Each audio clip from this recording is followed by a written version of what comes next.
Inside LAFC, we are live on LAFC YouTube. We are live on LAFC Facebook. Thanks for everyone who is joining us in. Some folks getting in early. As we remind you to leave a comment, we will answer your questions. If you've joined us in the past, you know we get to everything. I am Max Bretos alongside Benny Feilhaber. And I was going to ask you this question, Benny, but Fluffhead got in early in the comment section, and he goes, Saturday. What Saturday? We are on to Columbus. So, we're going to talk about the result against the Sounders. It was a rough one, but the good news is tomorrow LAFC locked in with a huge game in Columbus. That's got to be appealing as a player and a coach. Well, we got to talk about two games, right? It's not just one game. We had two games since our last podcast, and one was a fantastic result, and one a bad one. So we could talk about both of those, but I do think that the first thing that I wanted to say during the podcast is that I think any fan, and I can guarantee you Steve Cherundolo and the players, would take a 3-0 result at home against Columbus Crew and a loss at Seattle Sounders in the MLS regular season, which there's 31 games to go, and put yourself in a fantastic spot to advance against a team that we haven't had much success in these big competitions. So not a perfect week by any means, but I think, if fans look at it in that way, we're pretty excited about what we have here tomorrow.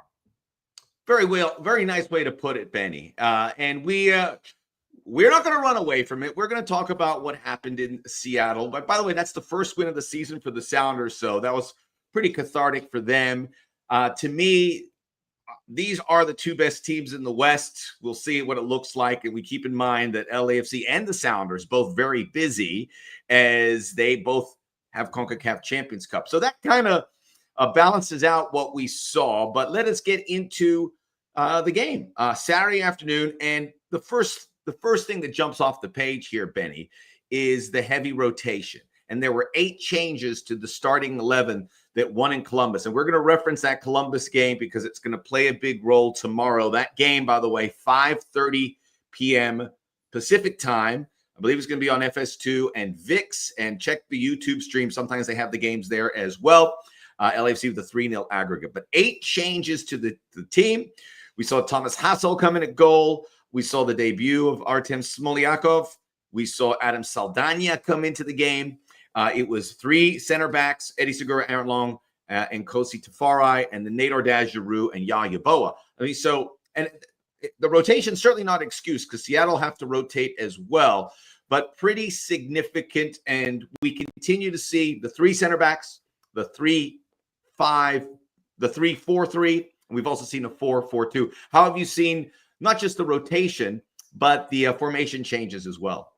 So the formation changes, come with, I think Steve touched on this last game as well, with the personnel, right? Not necessarily always tactic. And I didn't have a quote from him this time where, talked about whether it was tactic or personnel, but let's just understand that these are the 2 formations that Steve might want to play around with every once in a while based on his need. And I think that you look at the first half of the game, and I don't think LAFC will be too disappointed from the defensive perspective, right?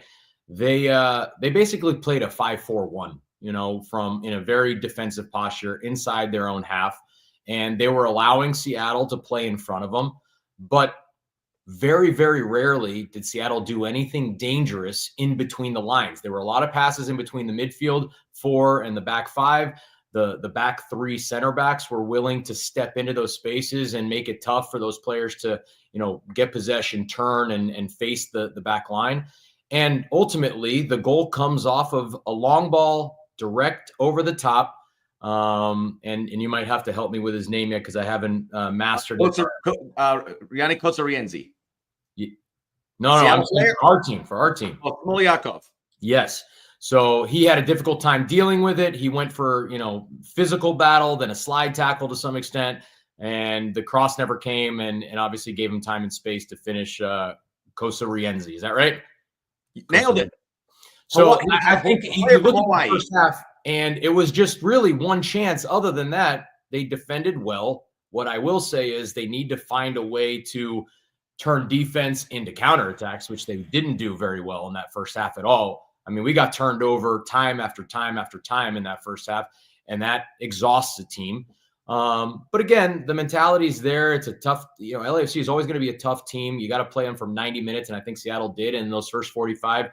Although it was heavily Seattle Sounders possession, you go to the break at 1-1. So for all intents and purposes, that was a successful first half, albeit not a very good one, if that makes sense.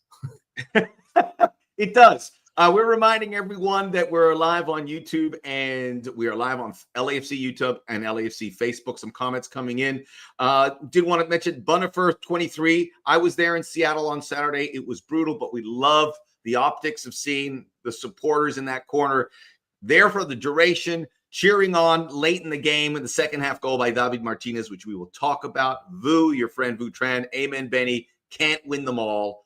And Cooper Vinnick saying, smile if San Diego is better than LA. Oh, San Diego FC.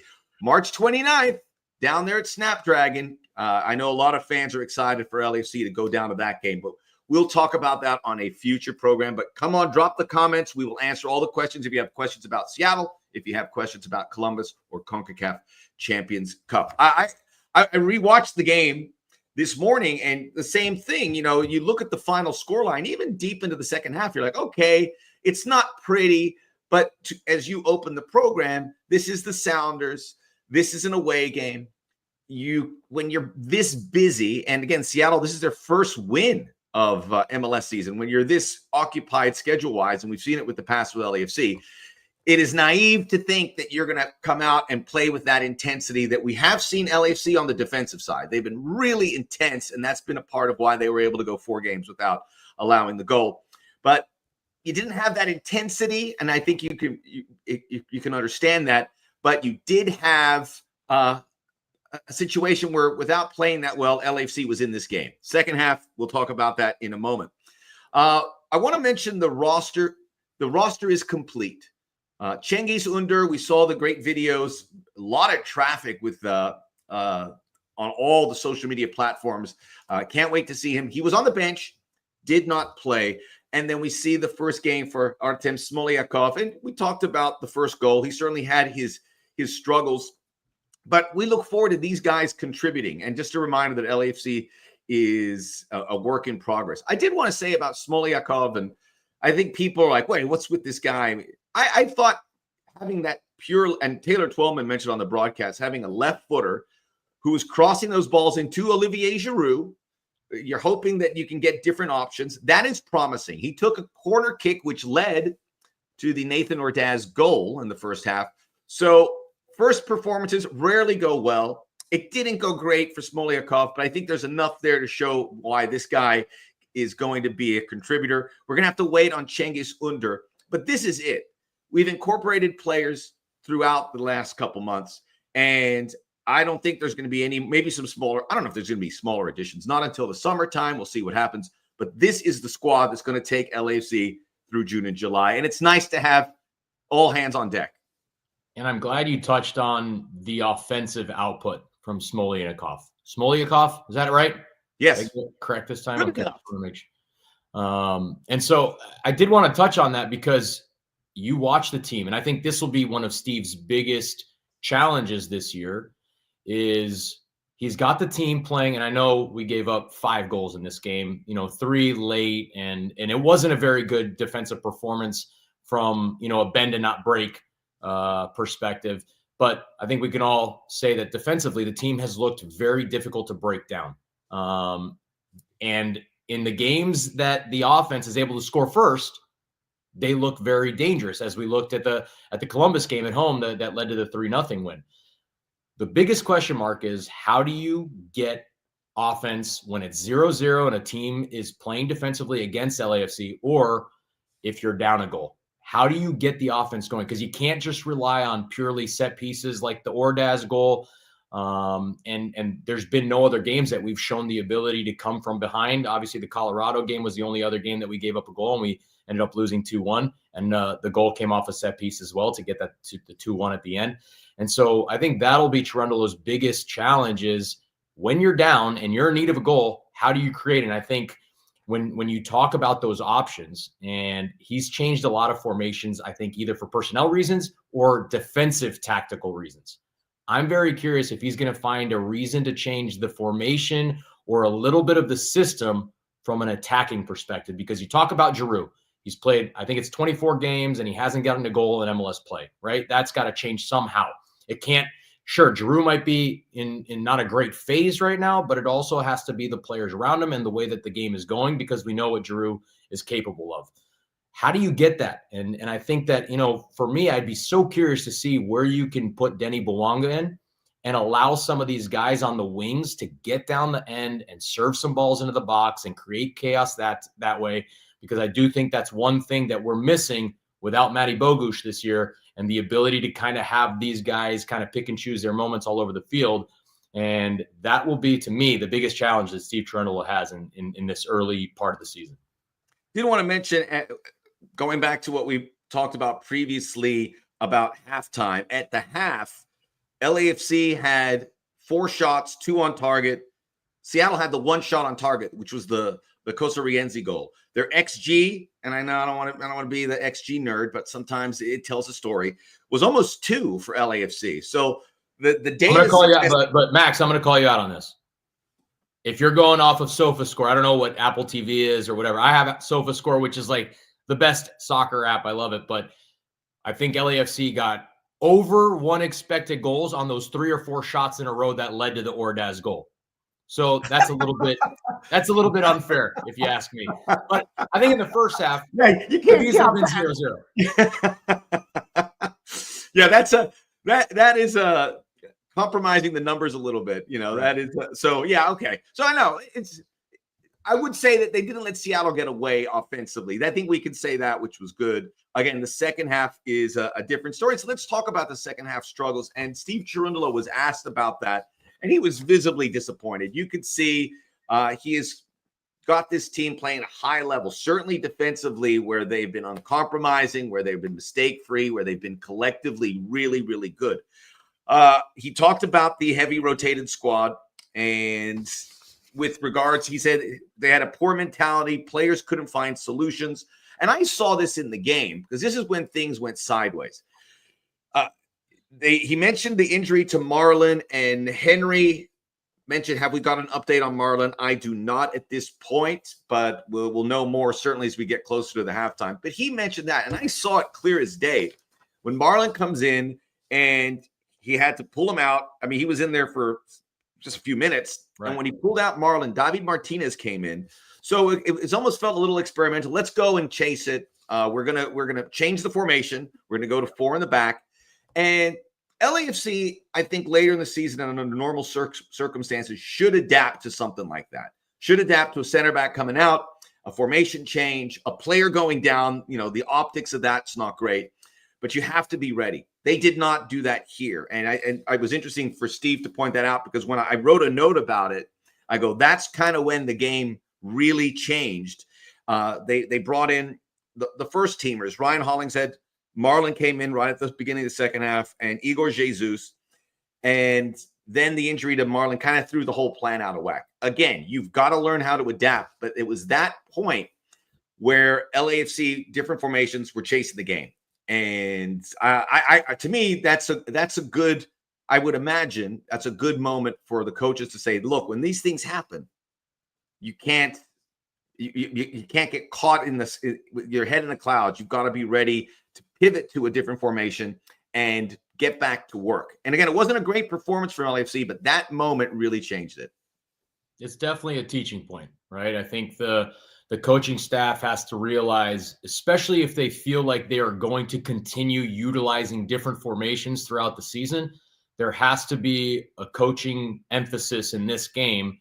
And it's always going to be more difficult, especially from a defensive perspective, when you're going from essentially a back 5 and changing into a back 4, right? Because you've been comfortable. You've had guys behind the ball. The center backs have been willing and able to step into that midfield zone to knock attacks down. And now you only have 4 back there. Now you're 1-on-1 on the wings, which was where we got crushed in the second half, right? Rothrock, Manunganu, when he came in, Jordan Morris with the pace a little bit in behind. those are the areas of the field that, we got ran over in the second half, and we had more cover in the first half with the back five. And so it is a difficult one from the mental perspective of going from 5 to 4 and now having to do more essentially defensively on one-on-one situations. We didn't deal with it well. And I think obviously the coaching staff saw that, and that's one thing that they'll have to point out and try and fix it for future games. Just going back to the first leg against Columbus, I was there at BMO Stadium, and the intensity on the defensive side popped off the page. Columbus were all the oxygen came out of the room. They were smothered. They were smothered. Yeah. But when I saw that, I said that was so good. But I also thought to myself, how hard is that to do on a regular basis? It's not easy, but it becomes part of your DNA. And I do think this team, and I feel like from the comments that Steve has put out in the post-game conferences and just his demeanor a little bit on the bench and what we see, obviously, from the team on the field, I think he's really honing in on this. I think he wants the team to be difficult to break down, and he doesn't want to give up a lot of goals. He wants to, really stay in the game regardless of how many goals their offense is able to create and score. And it's obvious that he was frustrated with this 5-goal, performance. But again, it wasn't the first team, and I think we have to understand that. And maybe the depth isn't quite there yet. Maybe some of those players haven't figured it out exactly, what everybody's supposed to do within the system. But I wouldn't bet against Steve and his staff to, get that even more ingrained. And then it becomes, it really does become part of your DNA. You see a guy like, we talked about in the past, a guy like Denis Bouanga, a guy like Olivier Giroud, David Martínez, a young kid that obviously wants to go in the attack. But if all these guys are doing the defensive duties, it's going to become part of the DNA. You're going to see it more consistently. And again, I think we all know that LAFC plays better on the front foot when they're up, right? Not necessarily on the front foot like with the ball, but if they're ahead and they're able to defend properly, compact, and then counter in space, and I think Steve is obviously trying to get that, in more games than not. And so I think we'll continue to see that. I agree. This is Inside LAFC. Benny Feilhaber. I am Max Bretos. We're live on LAFC YouTube. We are live on LAFC Facebook every Monday at 12:30. We encourage you to ask questions. There are some questions rolling in. Vu again saying it's always been our biggest challenge, the history of the team. We've never been able to play well from behind. And it was interesting to hear you say that, Benny, that LAFC doesn't want to play from behind. No one wants to play from behind. And I think the numbers suggest no team falling behind is going to do well. Maybe I don't have the data in front of me. Maybe it's worse for LAFC, but off my memory, I know that when they fall behind, getting back into winning positions has been very difficult for this team over the last few years. So, and I would imagine that's probably the message from Steve is we're his attention to details on that defensive side, where he is hell-bent on not falling behind. And they haven't, other than that first leg against the Rapids, which they were able to fix with the away goal, thanks to that Aaron Long goal, which I still think is going to loom large as we move on through this tournament, knock on wood, with tomorrow's result. But no other game have they fallen behind other than this, which they did able to pull level before it got away in the second half. But playing from behind, is that something that players say, hey, we're behind, our mindset to trail, or is it just like let's not trail in a game? It's a difficult one. I think it changes from every team that I've played on, right? There's been teams that I've played on that we can't concede because we're a much better team up 1-0 than, running after a game. Or there's teams that sometimes, once there's nothing left to lose and you're down a goal and you just start playing more free, then you play better. And so it just depends on the team. But I do think right now, if you look at LAFC, this moment in time, they are a very, very good team when they have the lead, and they're an average team when they give up the lead. And that's why I say for Cherundolo and the staff and the players, their biggest challenge is going to be, how do we create goals when we're down, right? And again, I know that you said, yeah, we got a goal from Ordaz off the corner kick, but it was a mistake. I mean, the defense made a mistake. The goalie should have had the ball. One guy headed it off the goalie defender, and they, whatever, the ball popped out. I don't think you can rely on those kind of things to get back into games. You got to create some chances, and we haven't seen LAFC create enough chances when they're not in front. When they're in front, they create tons of chances like we saw in Columbus. And I think for that reason, if I'm, stepping into tomorrow's game already, I think that LAFC not only wins the tie, I think they win the second game because Columbus is going to have to come.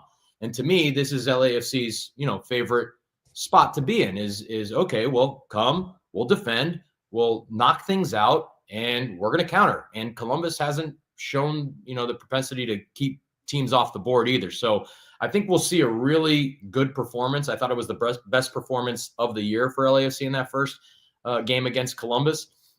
So I think we'll see a little bit of that again. But again, that'll be the challenge because the team right now is very, very good with the lead and haven't really figured it out how to come back from games when they're down. Well, that's a eureka moment if they figure that out. And I'm sure that's a priority of what they do because it makes them close to the best team in the league. Because I think, we've got to compartmentalize these results because of the schedule and the fact that it's early in the season and there's so many new players coming in that, it's disappointing to watch that. It's disappointing to give up 5 goals. They gave up 5 goals to Columbus in the game last season at home. So these moments happen and they still have a pretty successful season. You want to get into the Columbus game? I say, let's move forward. Let's put Seattle in the rearview mirror. Let's talk about Columbus. I know everyone's excited and let me start this conversation again live on LAFC, YouTube and Facebook. Drop a comment if you want to talk about what you expect for this Columbus game. But the value for a player and a coach to have a game like that on Saturday and then 3 days later have a game like this, not just a game, but a competitive knockout game. It's huge for the mental aspect, and it makes the coaching part of it so much easier, right? As a coach, it's like, guys, this was not our best. We need to fix some things, and we need to look forward right now to a much more important, at least in my opinion, a much more important game against Columbus in the round of 16 of the CONCACAF Champions Cup versus the game 3 of the regular season of MLS, which there's 31 other games and there's playoffs after that, right? So, I mean, it doesn't even compare. So the ability for the coaching staff to get everybody going, which I'm sure they will, and understand what Columbus brings and what they have to do to counter that and be able to get through. Because look, Columbus is no slouch. Yes, it's a 3-0 lead, but Columbus is one of the best teams in the league. I know they've lost a couple players in Cucho and the team doesn't look exactly the same, but make no mistake, they are capable of scoring 3 goals in a game. So I think LAFC is going to have to go into this game with the mentality, look, the Seattle game is over. And I hope that the fans think that way as well, because again, going back to my initial comment, I would take the 3-0 game against Columbus and a 5-2 Seattle. I'll sign up for that any day of the week. And let's go to Columbus, do what we're supposed to do. You get a goal, they need to get 5. I mean, at the end of the day, I think that we're in a really good position and we should be able to advance. I don't want to jinx it, but comfortably tomorrow. I like it. With regards to the tape session for Seattle, I know I don't know. I mean, I just hear it from coaches going, we'll pretend that didn't happen. We'll put it away. But I get the feeling Steve's going to say, all right, let's pull maybe next week at some point. Let's take a closer look at this Seattle game so we can work on it. Do you think that is a tape that these players will see at some point? I think there's some moments that you can take from that game. I mean, you look at the first goal, it's an easy ball over the top, right? Easy ball over the top. You can't give up that much space, and you definitely can't dive in and let a guy start having 5 seconds inside the box with time and space. The shots from outside the box, you got to be able to close in on a corner kick. You can't leave one guy top of the box to be able to shoot with no pressure. I think there's some good things too that you can pick from that game. In the first half, there's some moments in that back 5 with the front 4 that they do a really good job of collapsing and winning balls in good areas. And then there's the negative, which we don't find any moments to now play forward and break to advance and counter. Let's keep the ball. Let's play it backwards. Let's play it to our goalie. Let's go out the other side. And now Seattle's got 11 guys behind the ball. So there's always, when I've coached a team that plays a little bit further back and defensively, my thought is always, hey, we're doing this to score a goal, not to not give up a goal. It's to let's get the ball in this area of the field. Let's draw everybody out of their half. And now we can win the ball and try and find moments to go and counter into space and behind Seattle or whatever team you're playing against. And I think that's the part where you can still use some of the tape to improve and get better in that sense. 5:30 p.m. Pacific time, the CONCACAF Champions Cup second leg in Columbus. Some comments coming in. We invite you to ask Henry saying, I think our bench would have been better had we kept Kamara and Murillo. We will see how that goes, but I think the depth is there. There's a lot of promise from the center back position. And if Giroud can kind of find some sort of traction with having a Bobasi, I think you have a really good setup with the number 9s there. What do you think? I mean, look, Kai Kamara and Jesus Murillo, I mean, Kai is he's the second leading goal scorer now of all time in MLS. So I know he's 40 years old, but he looks like he's 20-year-old. So yeah, of course, I don't know what the roster build looks like, right? I'm not privy to that in terms of cap space and all that stuff, but Kai is always a fantastic player on any team that he's on. He's going to be, a menace when he gets on the field. And Jesus Murillo has been on LAFC for 5+ seasons, and he's obviously a very good player, but that doesn't mean that the other guys that have come in, I think, Marlon obviously injured, but I think he's shown well. Like I said, Kosi Tafari, I think, is going to be a very important piece as well this year. You got Aaron Long, Eddie Segura, who's been playing, I think, better this year than he has last year.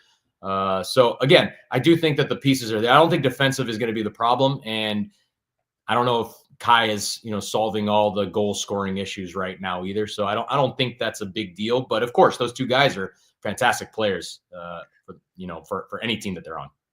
I see David asking talk about the David Martínez ball dominant, getting through Seattle defense and scoring a golazo. So I did want to talk about the David Martínez goal. I mean, look, David, he is a live wire, right? I mean, he can do anything at any moment. And the thing that I find pretty incredible with him, and by the way, I think he played a different position. I think Steve put him as like the 10 in this game, right? Because when he came in, Denny Bouanga was on the left, and Nathan Ordaz, I think, was still on the right, if I'm not mistaken. So he was playing as the 10, and every time he touches the ball, something seems to possibly happen. Maybe it does, maybe it doesn't, but he is dynamic. He is courageous, and he's only 19 years old. So I think, there's a superstar in the making here, and the goal was fantastic. And he gets a little bit lucky that the ball bobbles around and sticks with his foot. But the audacity to try a futsal move inside the box with 5 guys around him is impressive, and obviously a fantastic finish to boot. So yeah, not a lot of positives in this game, but I think David Martínez could be a guy that we're looking at in 6 months' time. And he's a guy that's exploded onto the scene here in MLS and for LAFC.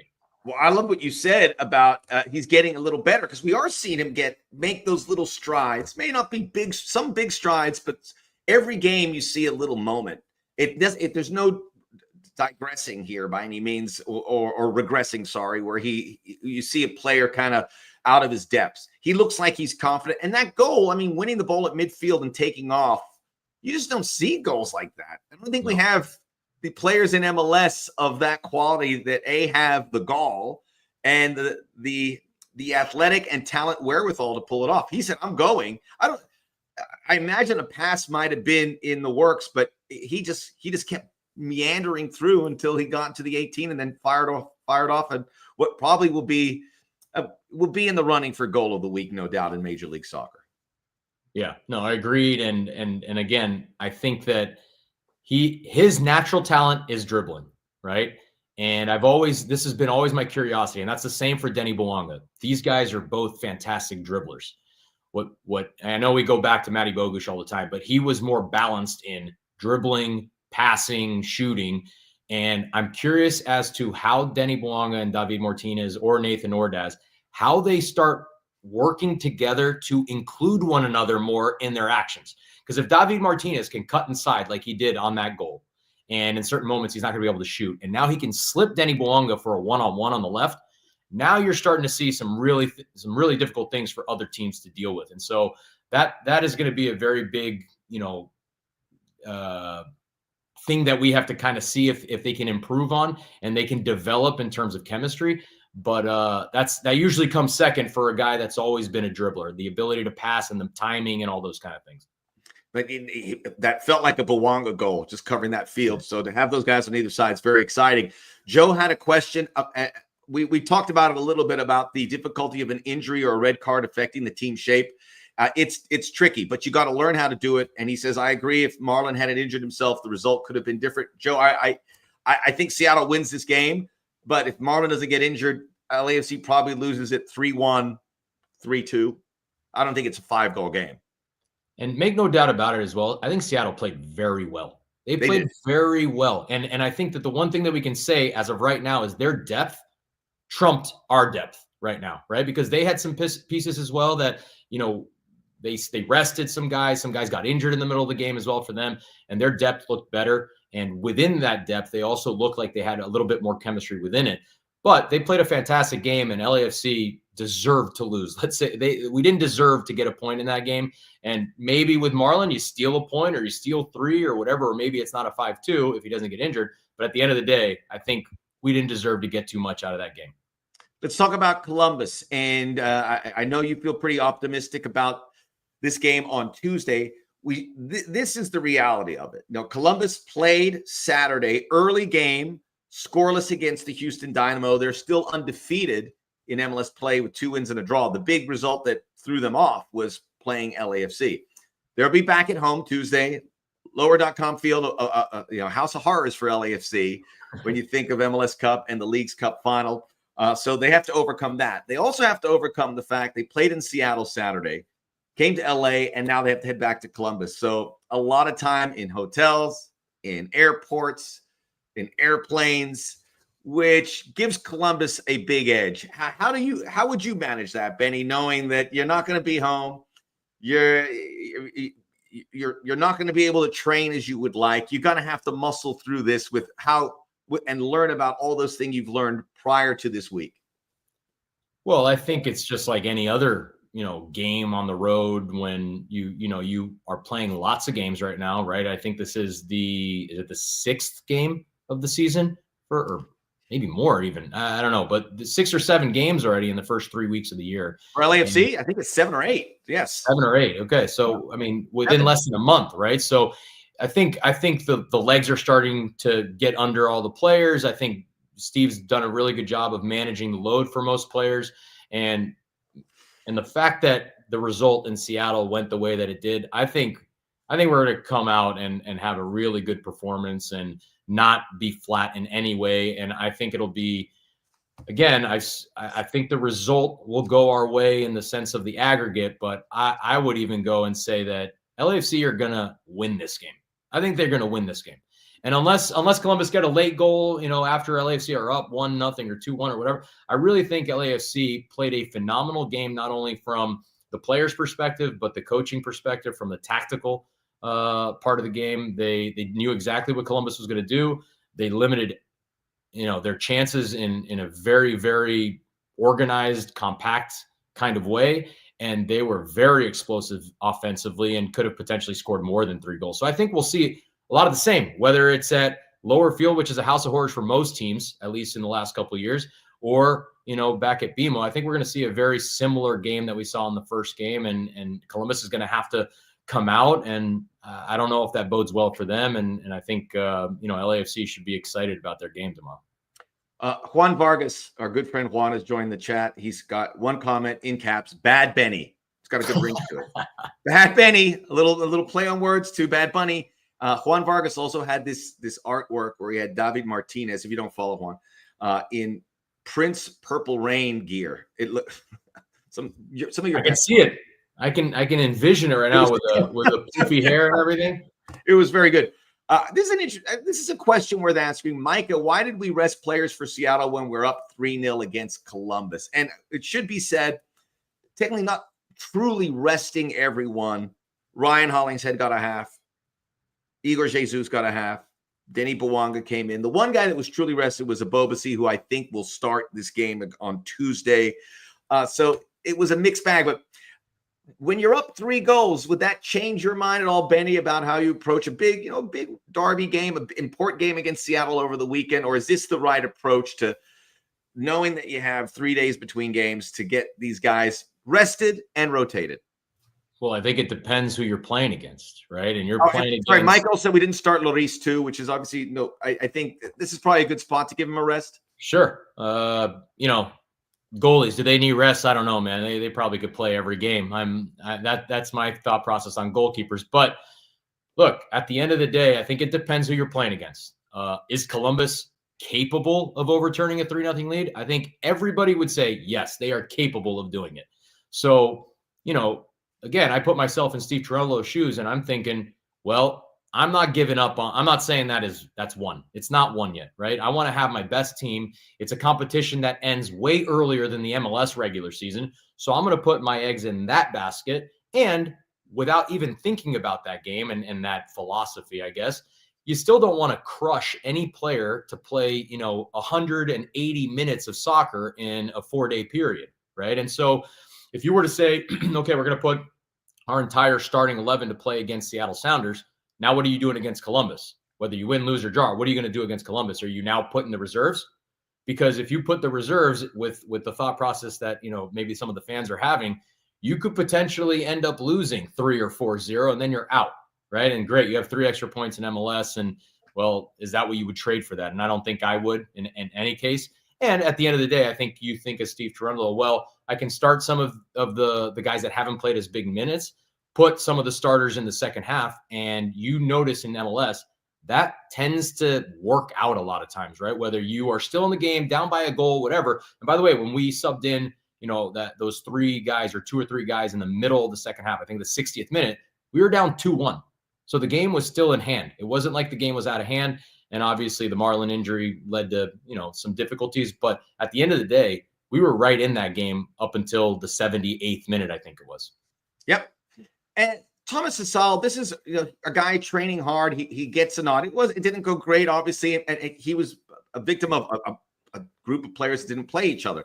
But I think it's important to get these guys, especially when you have some of the other guys like Adam Saldana and Smolyakov, who's coming in to get in the game, to put Thomas as well. I should mention Timothy Tillman was completely rested in this game. Let's project what we might see on Tuesday. Do we see a back 4? Do we see the 3 center backs? I imagine I tend to think we go with the 3 in the midfield with Igor, Mark, and Tillman, and then Ebobisse back in with Buanga, Martinez. How do you see it? I think that's it. I think you go with, you in the middle. I think it's without a doubt you got to put your horses in there, right? And you could see without Igor Jesus, the team looked different. Obviously, no Tillman, the team looked different. And, you put Igor Jesus in for Mark Delgado at halftime, as the team still didn't it's just not the same, right? With those 3, those are the engine, not only from the defensive perspective, but the ability to get out and counter and expose the other team for sending so many numbers. So I think that we'll see those 3 in the middle. I would imagine, like you said, Ebobisse up top with Denny and probably David Martinez, who only played a few minutes. And we'll see the back line, probably the similar back line. I'm trying to remember who started against Columbus. I'm gonna look here real quick in the back line. You probably know it off the top of your head, but it was Marlon, Aaron Long, Ryan Hollingshead, and Palencia. So you're putting someone in for Marlon who's undoubtedly not going to be ready. Either Eddie Segura, that's my guess, is the guy who I think that's it. Yeah, with Delgado and Ryan Hollingshead on that's probably the team, right? And I think that should be the team. And so it'll exactly, and Hugo Lloris back in the fold. So that worked extremely well in the first leg. I don't think he changes much for the second leg. All right, we're in the stretch run here. Get your questions in before we put a bow on this week's live Inside LAFC on LAFC YouTube and LAFC Facebook. It's early. See, this is a comment. Season is long. I'm reading that one. We could be the Galaxy and have no wins. Patience, guys. Yeah, and I think the Galaxy will probably fix it at some point, but they have a deep, deep hole to come through. There was some comments here. I'm pulling it up about Under Falcon saying, "Will Under play tomorrow?" If they get that away goal, I think there's a good chance. I would tend to think that Under will get his debut at home against Austin. That game kicks off at 12:45 the following Saturday. So LAFC, that'll be sweet to be home. I don't know if you put Under here, but if you get a little daylight, perhaps get a few minutes for him. Yeah, I think he only comes in. I don't think he's going to put him in a difficult spot, right? If Columbus is up by 2 goals and there's 5-10 minutes left, I don't know if he throws him in there, right? Yeah, maybe if it's still 0-0 or if LAFC are up or like you said, an away goal, and then we might see him for a few minutes just to get his feet wet before, probable debut against Austin, like you said, at home. But I think it'll be dependent on how the game goes.